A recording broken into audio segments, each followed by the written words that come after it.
Hello, hi, welcome to Igbo Queer and Unfiltered. My name is Charles Okeke. How are you? I need to know, how are you? I hope you are doing wonderful because we are good here. We are good. I want to start by saying that I do not understand why a lot of people are still so deep into religion in 2020 fucking six. When I mean what I do mean here is that I don't understand why a lot of these people don't question anything whatsoever. I am a gay Igbo man. Like, this is not new. This is something that everybody in my fucking village knows about. I am not hiding about this. I am okay with who I am. It took me a fucking long way to get here. Are you with me? You see people who are so fucking brainwashed. The number of insults I received this week from especially some Nigerians is crazy. And I look at all of these things. The only reason why they do some of the things that they do is because of religion. Literally, some girl, the English is wrong anyway, she left on my video, one of my videos on Instagram, and said that you should be prosecuted by hanging. I'm just saying that I should be killed by hanging. Her grammar was really, really wrong. When I read it out, my man started to laugh so loudly. He was like, I should have just said to him, your English, blah, blah, blah. What I did was I reported them to Instagram. Will they do something? I do not know. But what I'm saying here is that it is extremely wayward and crazy the way some of our people react when it comes to homosexuality. I saw a video, it came across my timeline. Someone stitched this video, so it wasn't full. The person was saying that the world will be different if men are allowed to be themselves, to be gay and things like this. Because my goodness, there is a lot of men who are fucking suffering from internalized homophobia that are constantly coming to me with different kinds of insults. They will tell you that you are this, you are that, you are this. Look at me. I am okay with who I am. I am happy with who I am. I do not care about any fucking idiot and good for nothing individual's opinion. I do not care. I am happy with myself. I know from the depth of my soul that homosexuality is not a sin. I left a thread on Threads. I think it was 3 days ago. I said something. I said that why is it that majority of these people who are constantly insulting and being mean and homophobic to queer people and transphobic to trans people and things like this, why is it that a lot of you don't have the temerity, the audacity, and the courage to put your pictures there? Why do you not do that? Because you can see what I look like. You know what I fucking look like. There is some Nigerian guy. I think this person is fairly new in the UK. And this person insulted me on TikTok. I recognize their face somehow. Why is it that I saw this individual in Manchester City Centre? I saw them on Whitworth Street. This guy, if you see the way this guy moved really, really fast, I was like, come and do your madness in the United Kingdom. Come and fucking try me. Because I know you are new, so that you will know where you are. Some of these people just speak nonsense from the depth of their soul. And it's not religious. It is not holy. It is you being a fucking wicked individual. Because if you believe in God and you believe in love, there is no need for you to be mean. I have said this so many times. I was having this conversation with my guy. I said, and he said at the same time as well, gay people, queer people are not the sinners. We are not the sinners. It is the homophobic people who are being mean, transphobic, queerphobic, who are sending you to hell. You are the ones who are the sinners, not gay people, not lesbians, not trans women, not trans men, not LGBTQIA plus individuals, because we are living our lives. It is so fucking crazy that in 2026, some of you are still there talking nonsense. A video came on my timeline. It's someone I follow. She is amazing, wonderful. The Afro 80s, she's called on TikTok. Wonderful woman. And she posted this video, and this pastor was talking to someone and was saying something about God has a language. My dear, I felt so bad that I didn't continue watching that video because that made me really, really angry. The man was like, oh, if I say something like that, God will understand. I'm paraphrasing here. This is called religious psychosis. Some of you are not in touch with reality. The thing that really, really annoys me so much is when some of these people, you bring up the African culture, the African history, spirituality, and everything, they'll be like, oh, no, I don't understand that. I don't do that. This is not what we do. That is not something I know. Are you okay? Then they will say to you, oh, it is demonic. I don't understand that. Are you okay? It's everything fucking okay at home. Because where I am sitting, I don't think everything is fucking okay at home. Because if it is, you will respect your ancestors. You will respect your culture. You will respect where you came from. And what really, really shocks me is some of them who will say to me, it is an African, our people don't like you. Come to Nigeria, come to Port Harcourt, come to this. We are going to do this to you. Our culture does not accept this. Go and fucking read about your history and culture because some of you don't know this. And the thing is that someone like me who tells the truth, who is honest with myself, there is a lot of cost to this, okay? It is going to cost you sometimes because a lot of people, either they will insult you, talk to you crazy, speak to you crazy, misbehave and condemn you to hell that doesn't exist. Or if you are living somewhere where they are able to have access to you and you don't have the resources and the power, they will fucking attack you. But my dear, I am not in proximity with you. You are never going to come across me. That will never happen. Touch wood. Okay? But when you tell the truth, because telling the truth, especially in conservative societies like Africa, religious society, and culturally rigid spaces, my dear, it is never, ever, ever, ever fucking glamorous. It is not. It is not. It is isolating. And if you've chosen to speak openly about queerness, religion, shame, or family dynamics, you already know truth has a price. It does. And this is why the price that I have to pay is the price of these people insulting me and telling me that I'm going to go to hell and condemning me and telling me that abortion would have been a good thing if I was aborted. Because some of these people think that abortion is a sin. Abortion is not a sin. Women have agency to their body. A woman can decide not to have a child or decide to have a child or abort that baby. Abortion is never a sin. And this is all tied into the kukuku psychosis, religious one, that they are all suffering. So the price I'm paying is for them to speak to me crazy. But the benefit that I'm getting from this is that I am speaking for the people in the back, for people who cannot speak for themselves, for myself as well.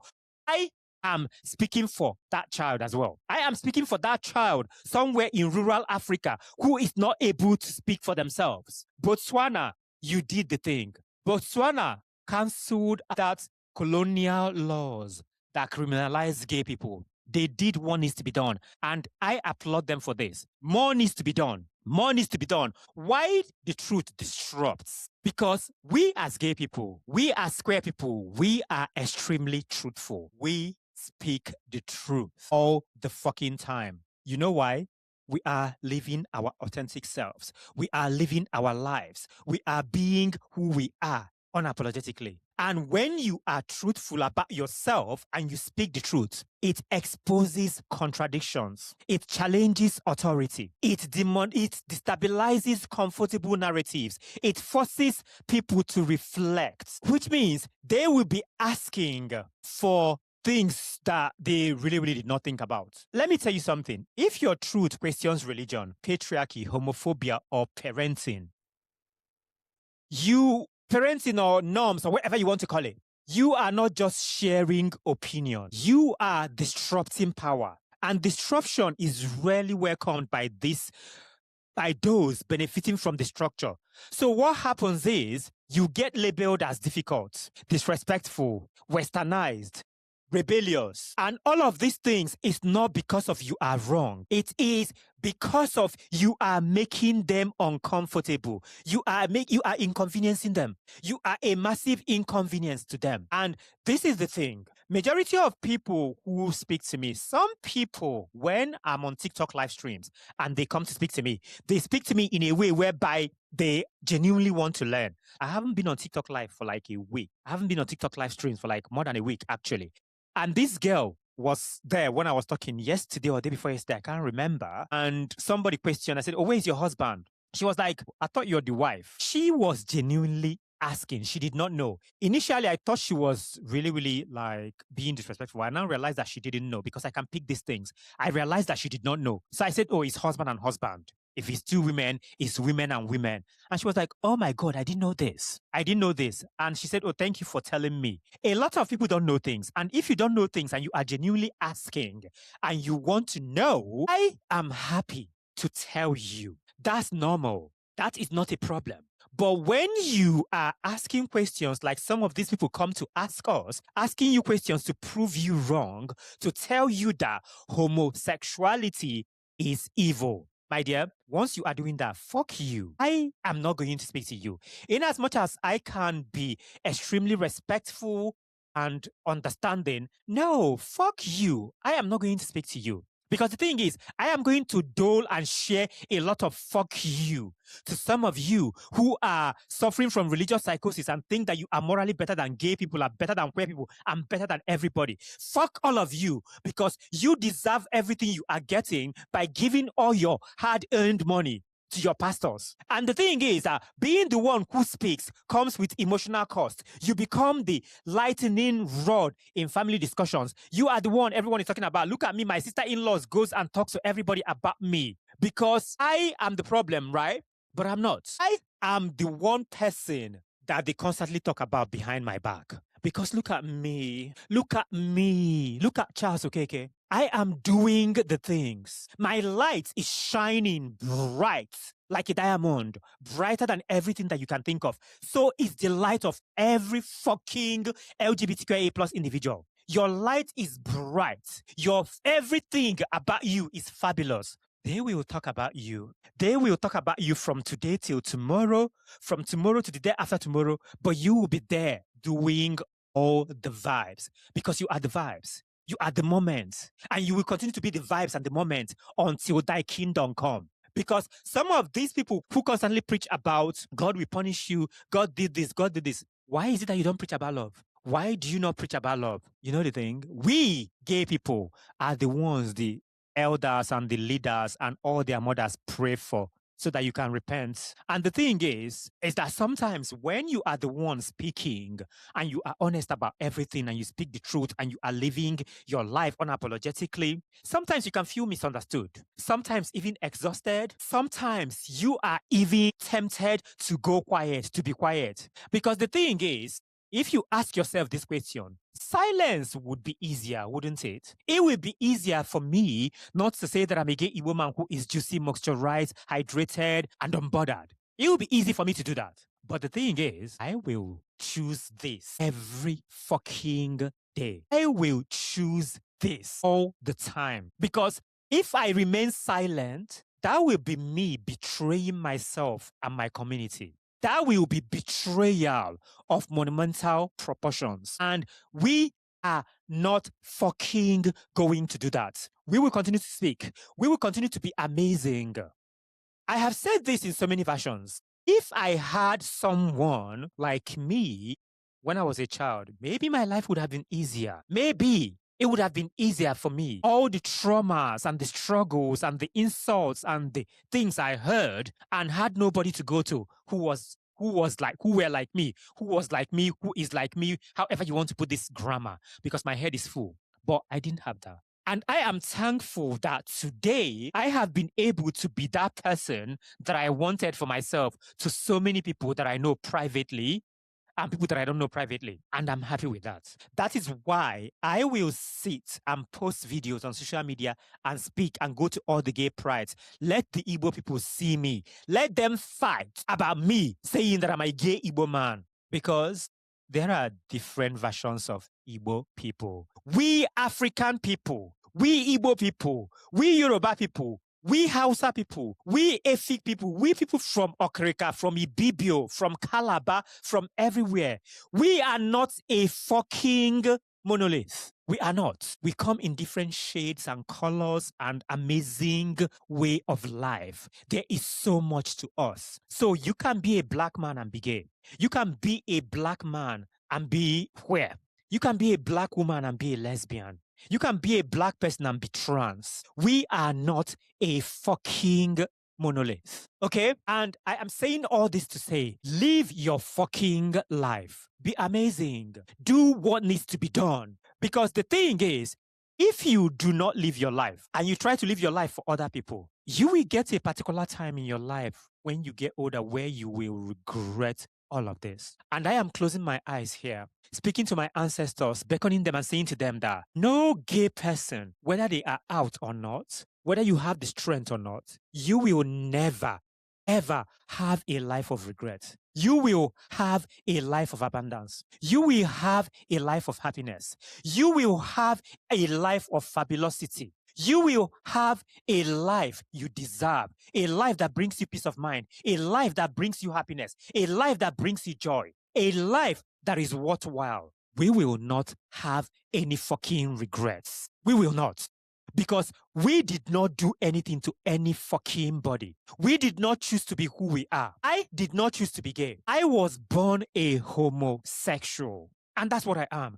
That's what you are. You are born gay. You are born queer. Yes. Yes. That is who we are. We are the light. And the thing is, when you are in a place where I am, you get to have situation where either you are close to your biological family or you are not. There will be a time where some of the people you think you thought were your friends will never be in your life. Those people were never meant to be in your life anyway. They were never meant to be in your life. And the thing is, in our culture, speaking up as a queer African person is not easy. In many African cultures, hierarchy is deeply respected. Elders are not questioned easily. Religious leaders are rarely challenged. Family systems value harmony over confrontation. So when you speak the truth and you are truthful about yourself, especially topics that are deemed as taboo topics, my dear, you are breaking an unwritten code. And that is what we as queer people are doing. We are not following the rules and regulations. And the thing is, that can feel like you are in exile. That can feel lonely for some people if you don't have your chosen family. But I always say this to myself. I ask myself this as well. And that applies to you. Ask yourself as well. Is a harmony built on silence really harmony? Is it? Or is it fear dressed up as respect? I remember saying this to a friend of mine. He was talking about his father and saying so many things. I said to him, you don't respect your father. You are afraid of your dad. You don't respect him. Because I've known you for years and you've done so many things that you told me you were told not to do at home, but you've done it here so many times. So which is it? Do you respect your father or are you afraid of him? He was like, I'm afraid of him. I said, yes. Because if you are respectful of your parents and you are shown love and things are the way they are supposed to be, whether your parents are there or not, you will always do the right thing.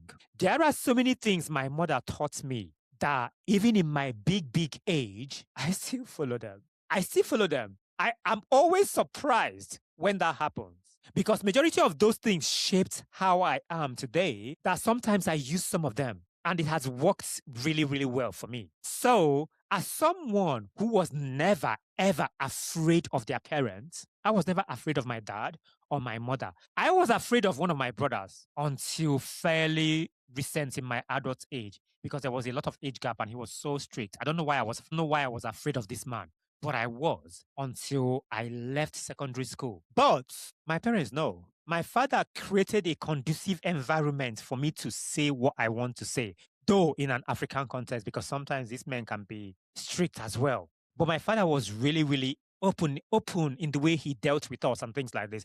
And my mother gave me a lot of things. I remember this vividly. We had a neighbor that moved in years ago in Kano, and he brought things and was giving to all the children. And my parents knew him very well. And he gave me something. I refused. I said, I don't want that. He was so disappointed and angry. And he was like, oh, why would he not take something from me? Does he think this? And he was angry and he went to my mother. I said, oh, I gave something to Charles and he refused.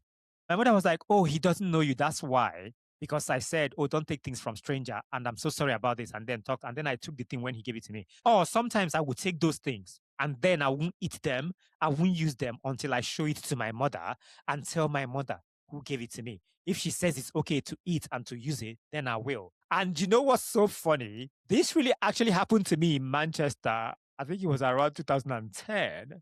And I'm like, I'm an adult. Why am I acting like a child? I was speaking to somebody, and somehow, deep down, I just was not comfortable with this individual.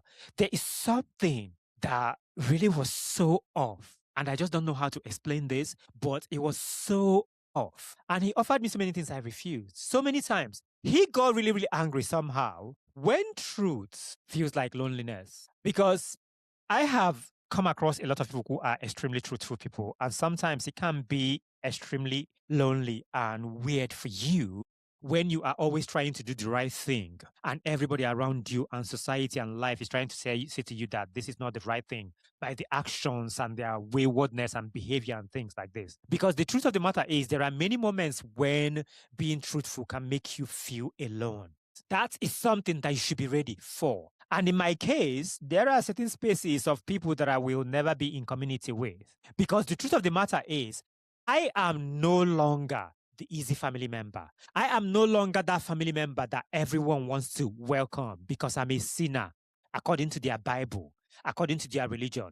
So I am not welcomed there, here, nor tomorrow, nor today. I am not welcome. The thing is, you may lose friendships, and those friendships that you are going to lose are friendships that are rooted in denial because they are in denial of who you are and of themselves as well. And maybe they are gay people on the down low and they are suffering from internalized homophobia. Fuck them. Let them go. Let them go. And the thing is that when this happens, you are going to question yourself. What's all this really, really worth it? But the thing is, I always say to myself, in my reality, in the life that I live, that my growth and my success and everybody's growth is going to reduce the audience you have, the types of people that will be around you. That is something that is going to happen. But the truth of the matter is that all of this will strengthen your integrity. I say this all the time. I have integrity, and that is something that I respect about myself, that I'm happy about. And I will never, ever do something for the sake of it. I always try as much as possible to do the right thing. It may not always be the right thing in that situation, but I always try my best. Like some of these Igbo people that are constantly telling me that I should remove my name, that I should remove Igbo in my videos, they should be worried about all the wayward Igbo men. The ones who are murderers, thieves, scammers, fraudsters, wife beaters, child abusers, and all of them.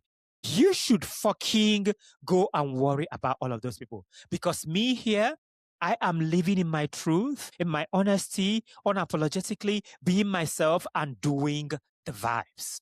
It matters that we are being ourselves, that we are telling our truth, that we are living our truth, that we are doing things that are amazing. It matters. You are going to create shifts over time. You are going to have a massive impact over time. All you have to fucking do is be patient. It will happen. It will happen.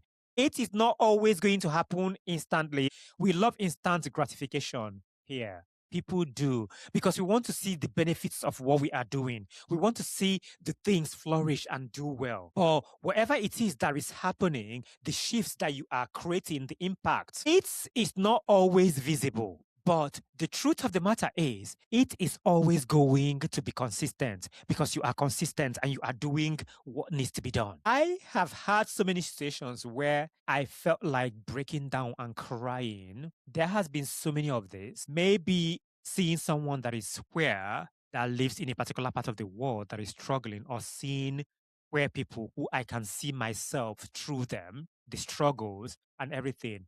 And I try as much as possible to control how I feel. As I'm talking about all of these things, I almost broke down crying, but I held myself together. This boy that is Charles Okeke, who grew up in Kano State, went to secondary school in Enugu, and hid who I am majority of my life, and got to a point where someone that is married into my family thought I went to the UK to learn how to be gay. I am patting myself on the back. I am propping and bigging myself up for saying that I will not make myself small. I'm going to be consistent with who I am. I don't know if this is making sense to anybody or to anyone. I hope it is.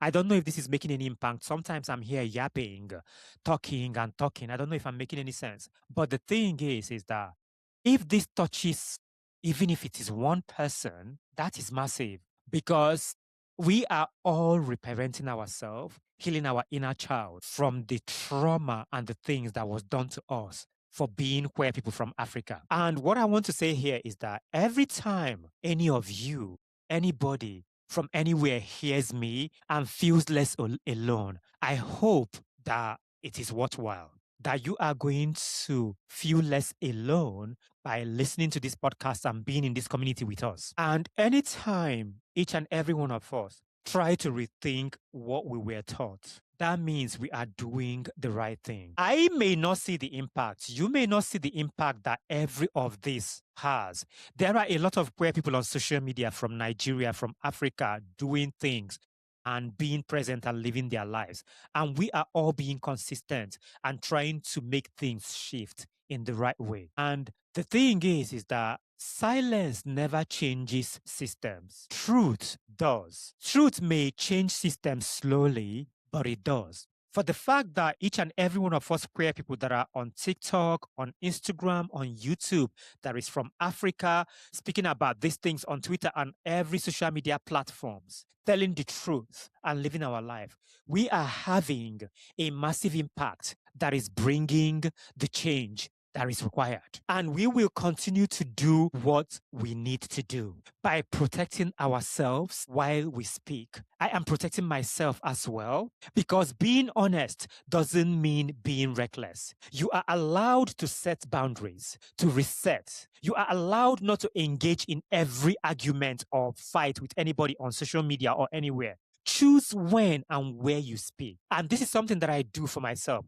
There are times where I will be there and people will be speaking and saying nonsense. The other day I was on TikTok live and insults were like massive. I had about 250 people at the time, and more than half of them was just writing insults. I wasn't saying anything. I wasn't responding to it. I was just there pouting. And when they finished, I got to the point where I wanted to speak. I started to speak. You do not have to struggle publicly or cry or bleed publicly to prove anything to anybody. The truth of the matter is that sustainability matters a lot. Just sustain yourself, be sustainable and do this constantly and do what you need to do. Because if you happen to do all of this nonsense and constantly fighting with people back and forth, you are going to burn out. Because burnout does not help anyone. And I am not going to waste my energy speaking to people who do not have common sense, because it is like me pouring water into a colander or a basket. I am never going to do that. I am better than that. We are better than that. So anyone who is quietly speaking the truth to themselves, to anybody, everywhere, however you speak your truth may not be on social media. You may not be doing it on Instagram, on anywhere, podcast, or everywhere. You simply living your life honestly and openly is the truth. That is still courage. You have the courage. You have the strength, because living your life openly, even when you are not on a podcast, even when you are not on social media, but you are living your life and being honest to yourself, that is a massive courage. You don't have to be popular, viral, everywhere to be powerful. You do not have to be on social media to be powerful. You can be powerful in so many ways. There are people who are powerful in their own kind of way, because sometimes the most radical thing you can do is exist honestly in a space that expects you to disappear. As I said, we will never disappear. We will never disappear. Sometimes I look at this, I'm like, living openly may really, really reduce your comfort. But let me tell you, it will expand your integrity. Integrity is really, really something that is wonderful. Integrity is peace. You don't have to negotiate. Honestly, I have said this so many times that one of my biggest wins is my peace of mind. I hope that this is something that resonates with everybody. I hope it does, because I know that we are wonderful and I want us to stay wonderful, to always think, and for us to protect our energy whilst protecting the truth and our truth. I want you to know that you are amazing. You are wonderful. You are not a taboo. You are the light. You are bright. I want you to know that you can live your life openly and not be on social media. I want you to know that you are who you are, and who you are is not wrong. You have the strength. I want you to have the strength that you have, because the ancestors will never let you down. You are always going to be protected. Thank you so much for being here. Thank you so much for listening. Thank you so much for joining the movement for visibility, truth, and representation.